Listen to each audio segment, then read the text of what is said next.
Everyone, I hope all are feeling well. जो भी जाओगे बढ़िया होंगे। और इस वीडियो में हम लोग देखेंगे भारतीय नौसेना पोत विक्रांत। इससे रिलेटेड क्वेश्चन काफ़ी आपके कॉम्पिटिटिव एग्जाम में पूछे जाते हैं, बाकी और भी मेनी मोर जो एग्जाम आने वाले हैं उसमें पूछे जा सकते हैं। तो इस वीडियो में हम लोग उसके इतिहास के बारे में देखेंगे, कब बना था, उसकी क्षमता क्या है, उसका वजन क्या है, इन सारी चीज़ों को देखेंगे। INS पोत विक्रांत, आइए देखते हैं। भारतीय नौसेना पोत विक्रांत। भारतीय नौसेना पोत विक्रांत INS विक्रांत संस्कृत भाषा में विक्रांत शब्द से लिया गया था, जिसका अर्थ साहसी होता है। यानी कि विक्रांत का अर्थ देखें तो विक्रांत का अर्थ होता है साहसी। यह भारतीय नौसेना का प्रथम वायुयान वाहक पोत है। 1971 के भारत पाकिस्तान युद्ध के दौरान पूर्वी पाकिस्तान की नौसैनिक नाकाबंदी से लागू करने में महत्वपूर्ण भूमिका निभाई थी। यदि इसका प्राचीन इतिहास देखा जाए तो द्वितीय विश्व युद्ध के दौरान ब्रिटिश नौसेना के लिए इस पोत को HMS हरक्यूलिस के रूप में रखा गया था, लेकिन युद्ध समाप्त होने पर इसे रोक दिया गया। इसके बाद 1961 में इसे भारतीय नौसेना शामिल किया तथा 31 जनवरी 1997 को इसे सेनावृत्ति दे दी गई। सन 1857 में भारत ने एक विमान वाहक पोत खरीदा, जिसे 1961 में इसकी मरम्मत का काम पूरा किया। विक्रांत को भारतीय नौसेना विमान वाहक पोत के रूप में नियुक्त किया गया था।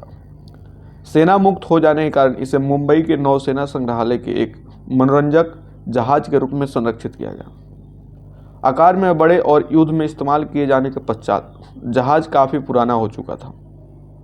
सुप्रीम कोर्ट से अंतिम मंजूरी के बाद नवंबर 2014 में इसके अधिकार को रद्द कर दिया गया।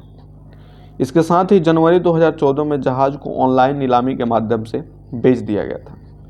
सबसे पहले इसकी नाम जाने तो भारतीय नौसेना पोत विक्रांत, साम नाम है हरक्यूलिस, स्वामित्व तो भारतीय नौसेना, प्रचारक जो है भारतीय नौसेना, पंजीयन 4 मार्च 1961, मार्ग जो है मध्यवर्ती भाग, आदेशित 28 फरवरी 2009, पुरस्कृत किया गया 2016 में, निर्माता जो है कोचिन जहाज कारखाना लिमिटेड, लागत इसमें लगभग 23,000 करोड़। वे संख्या की बात करें तो उसका जो नंबरिंग आधारशिला जो है जहाज को आधिकारिक तौर पर 1943 में बंद कर दिया गया था। जलावतरण 12 अगस्त 2013 को हुआ। प्रायोजक जो है भारतीय नौसेना, पुनः शुरू किया गया 1961 में, सेवा मुक्त हुआ 31 जनवरी 1997 में और सेवा से बाहर हुआ 2014 में। गृह पतन मुंबई में हुआ। पहचान की बात करें तो पताका संख्या R49, ध्येय संस्कृति JMI या स्वदेश प्रीत, उपनाम है IAC-1, अंत हुआ 2014 में, नष्ट कर दिया गया। इसकी स्थिति जो है सेवानिवृत्ति है। वर्ग और प्रकार की बात करें तो युद्ध पोत है, प्रकार विमान वाहक है।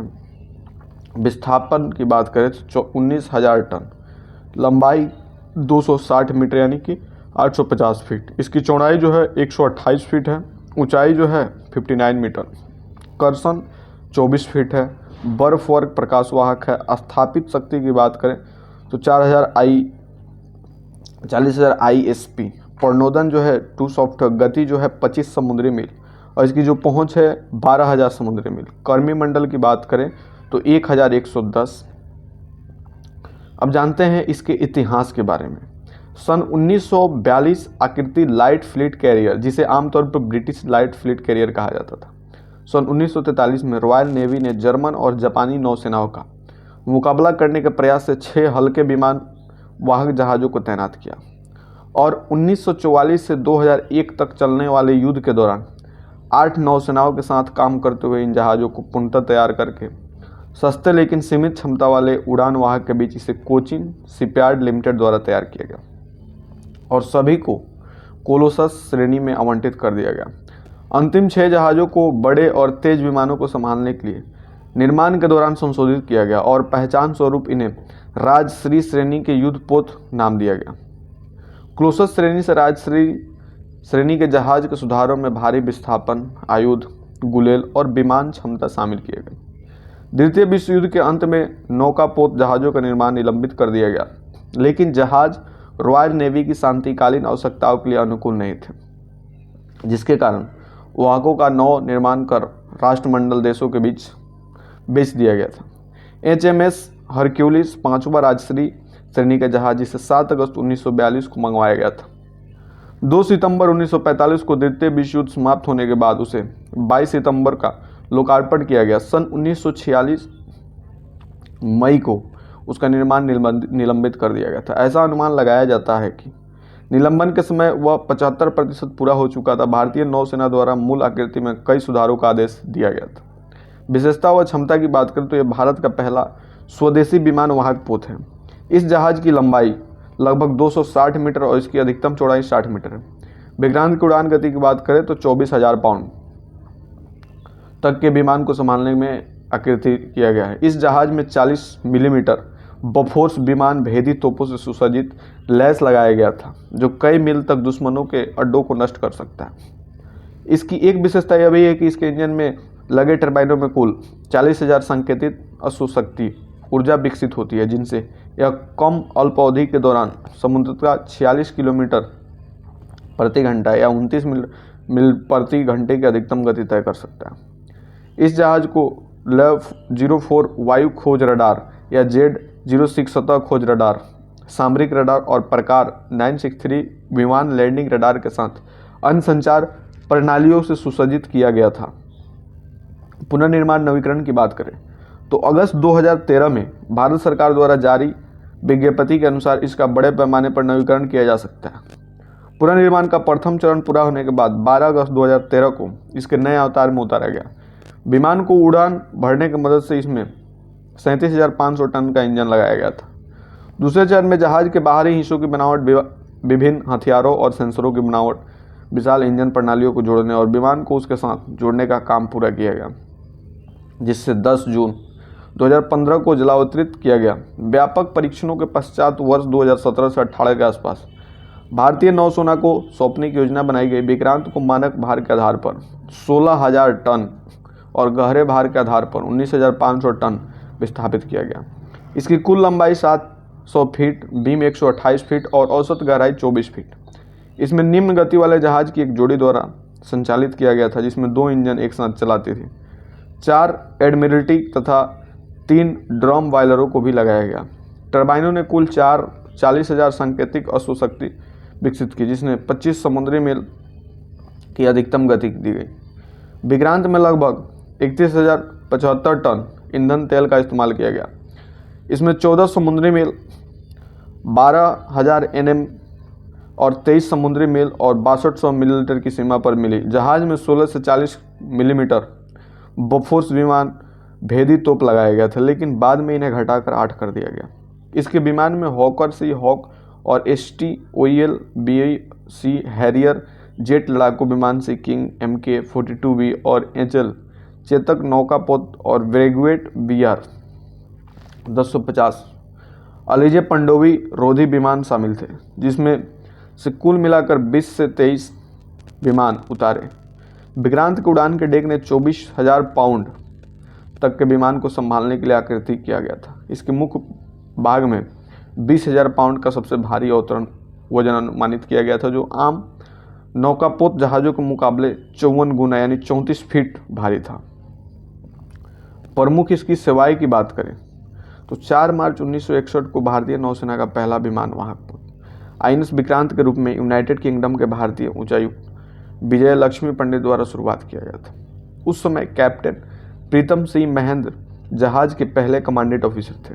जहाज पर 2 स्क्वाड्रन तैनात किए गए थे, जिसमें पहला INS 300 था तथा जिसमें कमान लेफ्टिनेंट कमांडर BR आचार्य के पास थी, जिसके पास ब्रिटिश हॉकर से हॉक लड़ाकू बमवर्षक विमान थे, और दूसरा INS 310 जिसकी कमान लेफ्टिनेंट कमांडर माहिर के राय के पास थी, जिसके पास फ्रांसीसी एलीजे पंडोबी रोधी विमान थे। 18 मई 1961 को पहला जेट उसके डेक पर उतरा, जिसे लेफ्टिनेंट राधाकृष्ण हरिराम तहलियानी द्वारा संचालित किया गया था, जिन्होंने बाद में 1984 से 1987 तक भारत के नौसेना स्टाफ के एडमिरल और प्रमुख रूप में कार्य किया। विक्रांत औपचारिक रूप से 3 नवंबर 1961 को बॉम्बे में भारतीय नौसेना के बड़े में शामिल हुए। तत्कालीन प्रधानमंत्री जवाहरलाल नेहरू के नेतृत्व में उनका स्वागत किया गया। 1965 के भारत पाकिस्तान युद्ध के दौरान विक्रांत के आंतरिक भाग की मरम्मत करने के लिए विशाखापत्तनम भेज दिया गया। जून 1970 में विक्रांत को उसके बॉयलरों के पानी के ड्रमों में कई आंतरिक दरारें पड़ गई थी। इसके कारण नौसेना ने उसे मरम्मत के लिए बॉम्बों में प्रस्थापित किया, जिन्हें घर्षण द्वारा ठीक नहीं किया जा सकता क्योंकि प्रतिस्थापन ड्रम स्थानीय स्तर पर उपलब्ध नहीं थे। इसलिए ब्रिटेन से 4 नए ड्रम मंगवाए गए थे और नौसेना मुख्यालय ने अगली सूचना तक बॉयलरों का उपयोग न करने का आदेश दिया गया था। 26 फरवरी 1971 को जहाज को प्रतिस्थापन ड्रमों के बिना वेलार्ड वियर एक्सटेंशन से लंगरगाह में ले जाया गया। इस कदम के पीछे मुख्य उद्देश्य कम दबाव पर बॉयलरों को जलाना और मुख्य और फ्लाइट डेक मशीनरी को चालू करना था, जो लगभग 7 महीने से निष्क्रिय थी। 1 मार्च को बॉयलरों को प्रज्वलित किया गया और 40 क्रांति प्रति मिनट तक बेसिन परीक्षण आयोजित किए गए। उसी दिन गुलेल परीक्षण आयोजित किया गया था। युद्ध की तैयारियों के एक भाग के रूप में विक्रांत को पूर्वी नौसेना कमान फिर पूर्वी बेड़ों को सौंपा गया। इस बेड़े में आईएनएस विक्रांत, 2 तेंदुआ श्रेणी के युद्धपोत आईएनएस ब्रह्मपुत्र और 2 पेटिया तृतीय श्रेणी के युद्धपोत आईएनएस कौरती, आईएनएस कोमोर्टो और एक पनडुब्बी आईएनएस खंडेरी शामिल थे। पूर्वी बेड़ों को मजबूत करने के पीछे मुख्य कारण पूर्वी बंगाल के सैन्य अभियानों के समर्थन में तैनात पाकिस्तानी समुद्री बलों का मुकाबला करना था। 18,000 वर्ग मील का एक निगरानी क्षेत्र स्थापित किया गया था, 270 मील के आधार और 165 मील और 225 मील की भुजाओं वाले त्रिकोण द्वारा शामिल था। बंगाल की खाड़ी के इस क्षेत्र में किसी भी जहाज को चुनौती दी जाती थी और उसकी जांच की जानी थी। यदि तटस्थ पाया गया तो इसमें निकटतम भारतीय बंदरगाह तक ले जाया गया, अन्यथा इसे पकड़ लिया जाएगा और युद्ध पुरस्कार के रूप में लिया जाएगा। सेवानिवृत्त की बात करें तो अप्रैल में सरकार द्वारा इस पोत को कबाड़ में बेचने का निर्णय लिया गया। एक नीलामी के जरिए इस पोत को 60 करोड़ रुपए के एक private company IB commercial private limited को बेच दिया गया। इस निर्णय का काफ़ी विरोध हुआ। पूर्व नौसेना प्रमुख एडमिरल अरुण प्रकाश ने इस फैसले पर खेद व्यक्त करते हुए इसे ऐतिहासिक युद्धपोत को युद्ध संग्रहालय में बदलने की वकालत की, ताकि आम भारतीय इसके जरिए भारत के गौरवशाली युद्ध इतिहास को जान सके। विरासत में मिली विक्रांत स्मारक का सम्मान 25 जनवरी 2016 को विक्रांत की याद में विक्रांत स्मारक का अनावरण मुंबई के नौसेना डॉकयार्ड के पश्चिम भाग में लायन गेट के पास स्थित ट्रैफिक आइलैंड पर बने विक्रांत स्मारक को flag officer commandant in chief vice admiral Surendra Pal Singh चीफा द्वारा किया गया था। फरवरी 2016 में बजाज कंपनी के आईएनएस विक्रांत के अवशेषों से एक नई मोटरसाइकिल का अनावरण किया गया और विक्रांत के सम्मान में इनका नाम बजाज वी रखा। ये वाहक कोचिन शिपयार्ड लिमिटेड द्वारा बनाया गया था। इसका वजन 40,000 टन अनुमानित किया गया था।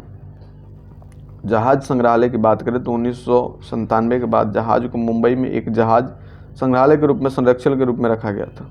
धन की कमी के कारण जहाज को संग्रहालय में सुसज्जित करने की प्रगति पर रोक दिया गया और यह अनुमान लगाया गया कि जहाज को एक प्रशिक्षण के लिए बनाया जाएगा। आईएनएस पोत विक्रांत से रिलेटेड इन्फॉर्मेशन आपको कैसी लगी कमेंट करके बताएंगे। जल्दी मिलते हैं आपसे नेक्स्ट वीडियो में, तब तक के लिए बाय।